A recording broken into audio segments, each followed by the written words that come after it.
असल्याचा आरोप करतात. तुम्ही बघा, लॉरेन्स बिश्नोई पासून वाल्मिक कराड पर्यंत जे गुन्हेगार आहेत, जे जेलमध्ये बसून प्लॉटिंग, आणि ते गुजरात आणि हे महाराष्ट्र, म्हणजे आमचं महाराष्ट्र पण युपी बिहार गुजरात सारखं बनवतायत, ह्यांना पाठीशी घालतायत. आणि मी जेव्हा बीडला गेली तेव्हा देशमुखांची मुलगी आहे, ती मला म्हणाली, ताई मला खूप भीती वाटते, मी पण पोलीस प्रोटेक्शन मागितलं आणि मला अजूनही देत नाहीये सरकार.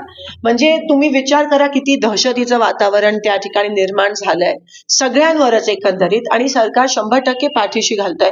अहो, गुन्हेगार जेलमध्ये बसून इंटरव्ह्यू देत आहेत त्या ठिकाणी आणि त्यांच्यासाठी स्टुडिओ सेटअप केला जातो. असं जर असेल आणि गुन्हेगारांना VIP ट्रीटमेंट देत असतील, पोलिसांवर प्रचंड प्रमाणात दबाव हे सरकार टाकत असेल, चुकीचे स्टेटमेंट दिल्या, चुकीचे FIR फाईल करायला, डॉक्टरांवर PM रिपोर्ट बदलण्यासाठी जर प्रेशर होत असेल तर सामान्य माणसांनी जायचं तरी कुठे? धनंजय मुंडेंचा राजीनामा झाला पाहिजे असं वाटतं. 100% झालाच पाहिजे. जर ते ह्या प्रकरणात, पूर्ण प्रकरणात ते आहेत असं दिसून येते एकंदरीत.